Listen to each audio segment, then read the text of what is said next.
Welcome back ব্রন্ত। কেমন আছেন সবাই? আশা করি সবাই অনেক অনেক ভালো আছেন। আজকে আমি চলে আসলাম মিথ্যাবাদ গল্পের পার্ট 6 নিয়ে। উপস্থাপনায় আমি থাকবো রিফাত আহমেদ। সো বেশি বকবক না করে চলেন মূল পর্বে চলে যাক।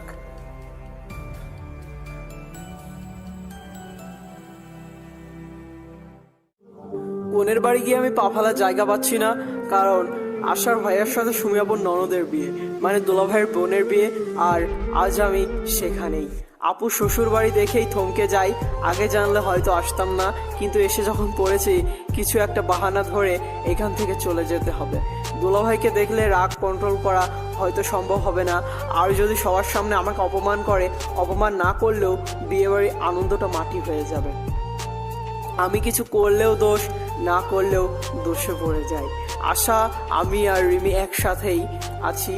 আশাকে ফাঁকি দেওয়াটা খুবই কঠিন। তাছাড়া আমি যদি আশাকে বলি এটাই আমার দোলাভাইয়ের বাসা, আর আশার ভাবি হলো দোলাভাইয়ের বোন, না জানি আশার মনের ভিতর কি চলে। ভাববে হয়তো যার ভাইয়ের চরিত্র খারাপ, বোন কি ভালো হবে? আসলে একজনের পাপের শাস্তি আরেকজন কেন পাবে, এটা কিন্তু বাঙালিরা বোঝে না। একজন দোষ করলে তার পুরো পরিবার নিয়ে কথা বলে। আর আশা যদি তার ভাইকে বলে দেয় মেয়ের ভাই এই কাজ করছে, রিমিকেও কিছু বলা যাবে না, আশাকে বলে দিতে পারে। কিরে, আসছিস না কেন? আশা বলল, আসতেছি। মিথিলাকে দেখছি বর আগায় নিয়ে আসছে।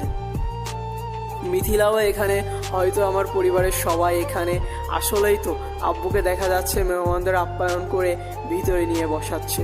ছোট ছোট পা করে আগাচ্ছি। সবাই ভিতরে চলে গেছে, ছবি তুলবো। তুই মেয়েদের সাথে টাঙ্কি মারবি আর আমি ছেলেদের সাথে ভাব নিব। এখানে সময় কাটালে হবে? আশা বললো, ওই তুই টাঙ্কি মারতে কাকে বলছিস? আসিফ এসবের কিছু দেখলে খবর আছে। রিমি বলল, আমি আছি আমার চিন্তায়, ওরা টাঙ্কি নিয়ে পড়ে আছে। মিথিলা কি আমাকে দেখে ফেললো? আমার দিকেই তো মনে হচ্ছে তাকিয়ে আছে। এখন কি করি? মিথিলা দেখছি এদিকেই আসছে। আশা, একটা ফোন করে আসি, তোরা যা। আচ্ছা যা, তাড়াতাড়ি আসিস। আশা বলল, আচ্ছা। আসিফ, আমি আসি? রিমি বলল, না, 2 মিনিট লাগবে। মিথিলা হয়তো অন্য কোথাও অন্য কারো দিকে তাকিয়েছিল। আমাকে দেখলে আব্বু আম্মুরও আনন্দ চলে যেত। আব্বু আবার সিন ক্রিয়েট করতে পারতো। 2 মিনিটের কথা বলে 10 মিনিট পার হয়ে গেছে। একের পর এক ফোন দিয়ে যাচ্ছে রিমি আর আশা। কি কথা বলবো, তাই ফোন বন্ধ করে ফেলে রাখলাম। হয়তো এই বিষয়টার জন্য আশা অনেক রাগ করবে। শুধু আশা না, আশার আব্বু আম্মু শুনলেও রাগ করবে। কিন্তু আমি কিছু করতেও বলতে পারবো না। আমি চাই বিয়েটা ভালোভাবে হয়ে যাক, কিন্তু আশাকে এই বিষয়ে কি উত্তর দিব ভাবছি। মিথিলাকে দেখলাম এই বিয়ের অনুষ্ঠানেও হিজাব পরে আছে, যেখানে রিমি আর আশার সাজের শেষ নেই। কিন্তু মিথিলার পর্দার ভিতরে আছে পাপ লুকানো, আর রিমির মতো ভালো মেয়ে তো চোখে পড়ে নাই। তবে আমি পর্দাকে সাপোর্ট দেই, কারণ পর্দা হলো নারীর সৌন্দর্য, যা অন্য কোনো কিছুতে নাই। পর্দাতে নারীদের কতটা মায়াবী লাগে মিথিলাকে না দেখলে বোঝা যাবে না। হয়তো মিথিলার জীবনে কিছু ভুল করে ফেলেছে, জানি না সেই ভুল থেকে ফিরে এসেছে কিনা। রিমি আশার থেকেও মিথিলাকে শুধু পর্দার কারণে সুন্দর লাগছিল। আশা হয়তো বিয়ে বাড়িতে বলতো, আসিফ দেখ মেয়েটাকে কতটা মায়াবী লাগে, তুই কিন্তু এই মেয়ের সাথে খারাপ কিছু করবি না। এইসব মেয়েদের সম্মান করতে হয়, টাঙ্কি মারার জন্য সল্টু বল্টু টাইপের মেয়ে খোঁজ। কিন্তু কে জানবে এই মায়াবী চেহারাটাই অভিনয় জগতের শ্রেষ্ঠ অভিনেত্রী। ভাবছি আমার এরকম ভাবে এসে পড়ার কারণে হয়তো রিমির বিয়ের অনুষ্ঠানে মন বইছে না। আর আশা মনে মনে বলছে আজ আমাকে পেয়ে নেক খবর বোঝাবে। সারাদিন বাহিরে বাহিরে কাটিয়ে সন্ধ্যার দিকে বাসায় গেলাম। যা মাত্রই দেখি রিমি আর আশা বসে আছে, চেহারায় আগুন ফুটে উঠেছে। কিছুটা ভয়ই পেলাম, কিন্তু যেই করে হোক নিজেকে বাঁচিয়ে নিতে হবে। 2 মিনিটের কথা বইলা কই গেছিলি? রিমি বলল, রিমি, আমার একটা কাজ ছিল খুব গুরুত্বপূর্ণ। রাখ তোর কাজ, তোর জন্য আমাদের কত কথা শুনতে হয়েছে জানিস। আর বিয়েটা পাঞ্চে গেছে, কই গেছিলি সত্যি করে বল। আশা বলল, আমার জন্য কে কথা শুনাইছে, আর পাঞ্চে যাবে কেন? আব্বু আম্মু বলছে আমরা নাকি তোর সাথে ঝগড়া করছি, তাই তুই রাগ করে চলে গেছিস। আশা বলল, আচ্ছা আঙ্কেলকে বুঝিয়ে বলবো আমি। আঙ্কেলকে কে পরে বোঝাইস, এখন আমাকে বোঝা কোন মেয়ের সাথে দেখা করতে গেছিলি। রিমি তো জ্বলে পুরো আগুন। রিমি, তুমি আমাকে সন্দেহ করছো? আমি একটু অন্যরকম ভাব নিয়ে বললাম, বল কার সাথে দেখা করতে গেছিলি, নয়তো বিয়ে বাড়ি না ঢুকেই চলে আসলি কেন? আশা বলল, আসলে রিমি আব্বুর হার্ট অ্যাটাক হয়েছিল, ভাবি বলল শহরে আব্বুকে নিয়ে এসেছে, তাই আমি আব্বুকে দেখার জন্য চলে আসি। মন খারাপ করে কান্না কান্না ভাব নিয়ে বললাম, কি বলিস, কিছু হয়ে যায়নি তো? আশা বলল, এই যাত্রায় নাকি বেঁচে ফিরেছে, আমি দূর থেকে আব্বু আম্মুকে দেখে আসলাম। আমি প্রায় কান্নার ভাব নিয়ে বললাম, সরি আসিফ, না জেনে উল্টা পাল্টা বলে ফেলেছি। রিমি বলল, যাক, মিথ্যাটা বলে কন্ট্রোল করতে পারলাম। আচ্ছা, আমরা না হয় বুঝলাম, এখন আব্বুকে কে বুঝাবে? আব্বু বলছে তোকে বাসায় না নিয়ে গেলে আমাকে বাসায় যেতে দিবে না। আশা তো আবার মহা প্যাসে ফেলে দিল। আরে তুই বলে দিস, নয়তো ফোন কর, আমি বলি। না হবে না, তোকে বাসায় নিয়ে যেতে বলছে। আর কেন বিয়ে থেকে পালাইছিস আব্বুকে বলতে হবে। আশা বলল, আচ্ছা কাল যাবো, আঙ্কেলকে বলবো। আঙ্কেলকে না হয় বুঝিয়ে ফেলবো। আশার ভাবির সাথে যদি মিথিলা আসে, আর সুমি আপুর ননদও তো আমাকে চিনে। কাল যাবি তাহলে, আজ আমি কোথায় থাকবো? আশা বলল, রিমির সাথে থেকে যা। ভালো বুদ্ধি দিলাম। কি, নতুন ভাবি বাসায় আর আমি এখানে থাকবো? চল বলছি। আশা আমাকে টেনে হিস্টে নিয়ে যেতে লাগলো। বাসা ভর্তি মেহমান, আঙ্কেলকে খুঁজতে গেছে রিমি। আশা ভাবির সাথে কেউ কি আসছে? কাপা গলায় বললাম, একটা মেয়ে এসেছে। আশার কথা শুনে কলিজা শুকিয়ে গেল। মিথিলা নয় তো? আসিফ, এদিকে আসো, আঙ্কেল বলল। আসসালামু আলাইকুম আঙ্কেল, আমি কাপা গলায় বললাম। ওয়ালাইকুম আসসালাম। বিয়ে বাড়ি থেকে চলে গেছিলে কেন? আঙ্কেল বলল। আঙ্কেল বল, আমি কিছু করি নাই। আশা বলল, তুমি চুপ করো। আসিফ, বলো, আশা কিছু বলছে? আঙ্কেল বলল, না আঙ্কেল, একটা খারাপ খবর শুনি। ও, আঙ্কেলকে সব বুঝিয়ে বললাম। ও আচ্ছা, ঠিক আছে, চলো নতুন বউ দেখে যাও, পরিচিত হয়ে যাও। আঙ্কেলের কথা অমান্য করি কি করি? সুমি আপুর ননদ আমাকে ভালো করেই চিনে, আর ওই বিষয়টা যদি জেনে থাকে তাহলে তো আঙ্কেল সারবার পাত্র না। আমাকে ভাবির সামনে, মানে মাইশা আপুর সামনে নিয়ে গেল, সাথে রিমি, আশা, আঙ্কেল। আপুর ননদের নাম মাইশা, আমার থেকে 3 বছরের বড় ছিল, তবে খুব ভালো ছিল। আমার সাথে অনেক ফাজলামি করতো, ফ্রেন্ডলি ছিল খুব। মা মাইশা, এটা তোমার দেওর, আশার কলেজ ফ্রেন্ড, তবে আমার ছেলের মতোই। আঙ্কেলের কথা শুনে মাইশা আপু চোখ খুলে তাকিয়ে হা করে আছে। আপু যেন চিনতে না পারে, তাই মুখে হাত আর মাথা নিচু করে আছি। এই তুমি আসিফ না? মাইশা আপুর কথা শুনে রিমি, আশা, আঙ্কেল অবাক হয়ে তাকিয়ে আছে। হয়তো ভাবছে মাইশা আসিফকে কি করে চিনে, ওদের কি পূর্ব পরিচয় ছিল? ভাবি, তুমি আসিফকে চিনো? আশা বলল, চিনি তো, অনেক আগ থেকেই। মাইশা আপু, মনে হচ্ছে আজ সব ফাঁস করে দিবে। আমার মনে হচ্ছে এতে করে নিজেরই ক্ষতি হবে। কিভাবে চিনো আসিফকে? আঙ্কেল বলল, আসলে আসিফ আমার ভাবির চাচাতো ভাই।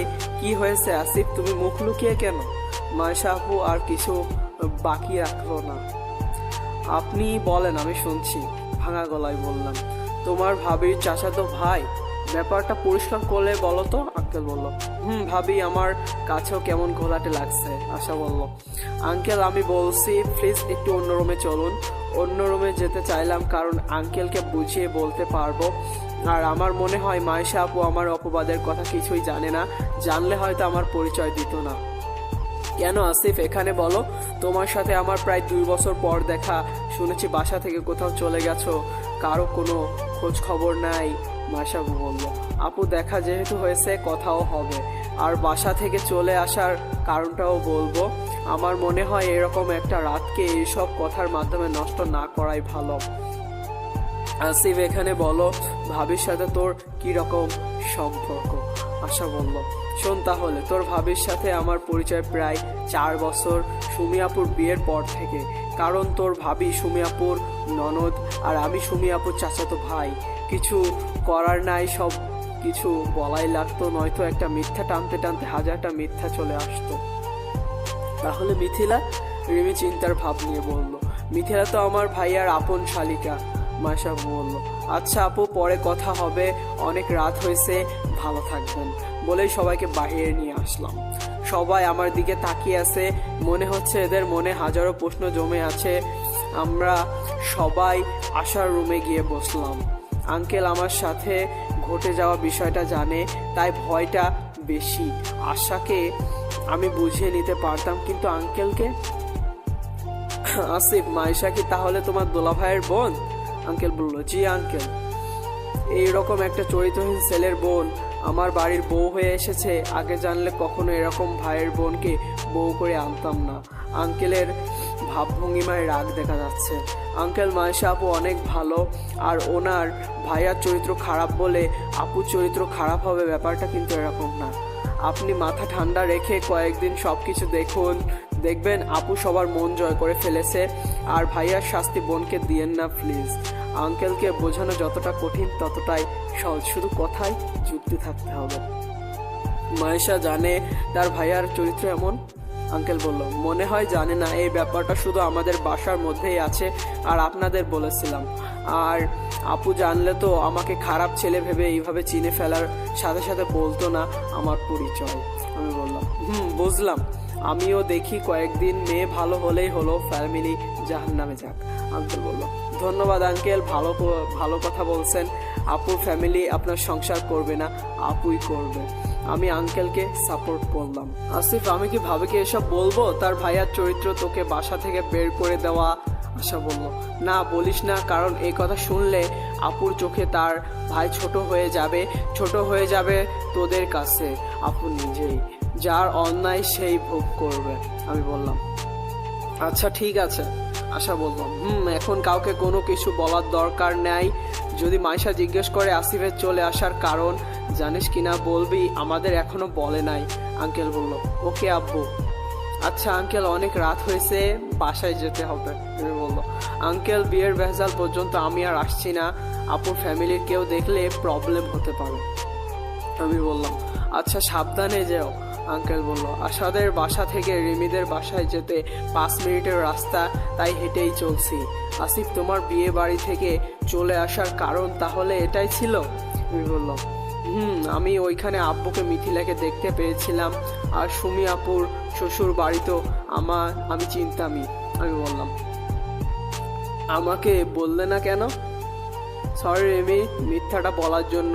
আমি চাই নাই আমার জন্য তোমার বিয়ের আনন্দটা নষ্ট হয়ে যাক। তোমার মনে হয় তোমাকে ছাড়া বিয়েটাতে খুব আনন্দ কাটিয়েছি? রিমি বলল, জানি না, তবে আমার কিছু করার ছিল না। এখন ভয় হচ্ছে আঙ্কেল, আশা আর মাইশা আপুকে নিয়ে। ওরা ঠিক থাকলেই হয়। আসিফ, বলো। আব্বুকে বলে রাখি আমি তোমাকে ভালোবাসি। রিমি হঠাৎ এই কথা কেন বলছে? আমাকে বাসা থেকে বের করার বুদ্ধি করছো? আমরা এখনো অনেক ছোট, হয়তো ঘটনাগুলো অনেক বড় করে দিয়েছে। যদি আব্বু কারোর সাথে আমার বিয়ে ঠিক করে ফেলে, যদি তোমাকে না পাই বাঁচবো না আমি। বললো, কত ভালোবাসে মেয়েটা আমায়। আমি এখনো রিমির ভালোবাসার কোনো রেসপন্স দেই নাই, খারাপ নজরে তাকাই নাই, কারণ রিমি আমার নাও হতে পারে। শুধু ভালোবাসা সবসময় জয়ী হয় না, তার সাথে সমতা থাকতে হয়। টাকা পয়সা, নাম ডাক, আর আমার কিছুই নাই। কথাগুলো ভেবে চোখের কোণে পানি জমে গিয়েছে। এরকম কিচ্ছু হবে না, শুধু আমাকে কিছু একটা করতে দাও। বললাম, আমরা বাসায় চলে আসলাম। আঙ্কেল আন্টি জেগে আছে, টিভি দেখছে। আমরাও গিয়ে বসলাম, আর আশার ভাবি, দুলাভাইয়ের বোন সবকিছুই খুলে বললাম। আঙ্কেলও বলছে ভাইয়ের চরিত্রের কারণে বোনকে শাস্তি দেওয়া ঠিক না। আঙ্কেলের সাথে কথা বলে ঘুমোতে চলে গেলাম। ফ্রেশ হয়ে শুয়ে আছি, ঘুম হচ্ছে না, মাথায় শুধু একের পর এক চিন্তা ঢুকছে, মাথাটাও ব্যথা করছে। ভাবছি আমার জন্য তো অনেকের ক্ষতি হয়েছে, শুধু মানুষের ভালো করতে গিয়েই। মিথিলা দুলাভাইয়ের ভালো করতে গিয়ে নিজের খারাপ করলাম, ভাবির খারাপ হয়েছিল। এখন না জানি আমার কারণে মাইশা আপুর কোনো ক্ষতি হয় কিনা। আমি যদি সেখানে না যেতাম তাহলে হয়তো কেউ মাইশা আপুর ভাইয়ার চরিত্রের কথা জানতো না। এখন আশার পরিবার মাইশা আপুর সাথে ভালো হলেও মাইশা আপুর পরিবারকে ঘৃণার চোখে দেখবে, আর ঝগড়া হলে সব কিছু ফাঁস। এইসব ভাবনায় খুব ঘুম হয়নি। সকালে একটু চোখটা লেগেছিল, নাস্তার জন্য রিমি ডেকে গেছে। চোখ কচকাতে কচকাতে উঠলাম, ফ্রেশ হয়ে খেতে গেলাম। খাবার খেয়ে কলেজে যাব প্ল্যান ছিল। আশা, আমি আর রিমি আশার ভাবির বাড়িতে যাব ভাইয়ার সাথে, কিন্তু এখন শুধু আশারই যাওয়া লাগছে। রিমিকেও বলছি, রিমি যাবে না। রেডি হয়ে কলেজ যাচ্ছি, রিমি নাকি আজ যাবে না, একাই যাচ্ছি। রাস্তার পাশে একটা লোককে দেখলাম পড়ে আছে। আমি লোকটি কাছে গিয়ে দেখলাম ওনার পা দিয়ে রক্ত পড়ছে। কিন্তু এই ক্ষতটা কিভাবে হলো লোকজন এসে এসে দেখে চলে যাচ্ছে। সাহায্যের হাত বাড়িয়ে দিচ্ছে না কেউ, কারণ লোকটি ছিল পঙ্গু, ভিক্ষা করে গড়িয়ে গড়িয়ে পথ চলে। জামা কাপড়ে ময়লা, দুর্গন্ধ আসছে খুব, কিন্তু মানুষ মানুষের জন্য লোকটিকে কোলে তুলে একটা রিক্সা নিয়ে হাসপাতালে ছুটলাম। রাস্তার লোকজন তাকিয়েছিল আমার দিকে। এইরকম একটা লোককে কি করে কোলে নিলাম। হাসপাতালে যাওয়ার পর ডাক্তার প্রথমে ঢুকতে মানা করছিল, কিন্তু এটা সরকারি হাসপাতাল, সবার সমান অধিকার। এইসব গরিবদের জন্য এই হাসপাতাল গড়ে তোলা। এই কথাগুলো যখন জোরে জোরে বলছিলাম, ডাক্তার চিকিৎসা না দিয়ে পারে নাই। তবে লোকটি কান্না করছিল, হয়তো ব্যথার কান্না। চাচা, ব্যথা লাগছে? আমি বললাম, না রে বাজান, কোন মা তোরে জন্ম দিছে যে আমার মতো নোংরা লোকটাকে কোলে করে হাসপাতাল নিয়ে আসলি? সেই মা ধন্য। চাচার কথা শুনে চোখের কোণে পানি ধরে রাখতে পারলাম না। একদিন আমার মা বলেছিল, কোন পাপে তোরে পেটে ধরেছিলাম। চাচা, কিভাবে এমন হলো? ভিক্ষা করার জন্য যখন গড়িয়ে গড়িয়ে পথ চলছিলাম, পায়ে কাজ ভাঙা ঢুকে যায়। অনেক কষ্ট করে বের করি, লোকজন আমাকে সাহায্য করতে এসে আমার ভিক্ষার টাকাগুলো নিয়ে যায়। চাচা কাঁদতে কাঁদতে বলল, এই নাও চাচা তোমার ঔষধ, আর এই টাকাটা রাখো। পকেটে 3,000 টাকা ছিল। চিকিৎসা ফ্রিতেই ঔষধ কিনে দেই, কয়েকদিন চলার মতো টাকা দেই, কারণ এইসব লোকের জন্য ভিক্ষা ছাড়া চলার মতো অন্য কোনো উপায় নেই, আর এই অবস্থায় ভিক্ষা করতে পারবে না। চাচা টাকাগুলো পেয়ে আমার গালে মাথায় হাত রেখে দোয়া করছে। চাচাকে তার বস্তিতে পৌঁছে দেই। কলেজে আর যাওয়া হয়নি, কাপড় নষ্ট হয়ে গেছে। গোসল করে কাপড় পরিষ্কার করে রুমে শুয়ে আছি। রিমি আসলো। আজ কলেজে যাও নাই? রিমি বলল, না, ভালো লাগছিল না। আশা এসেছিল, আশার ভাবি নাকি তোমার সাথে কথা বলতে চাই। এখন সম্ভব না, বিয়ের ভেজালটা শেষ হোক, কেউ দেখে ফেললে সমস্যা হতে পারে। আচ্ছা, বলে দিব। রিমি চলে গেল। আমি ঘুমিয়ে আছি, রাতে ঘুম হয় নাই। এভাবে চলে গেল 5 দিন। আশাদের বাসায় এক মুহূর্তের জন্য যাই নাই।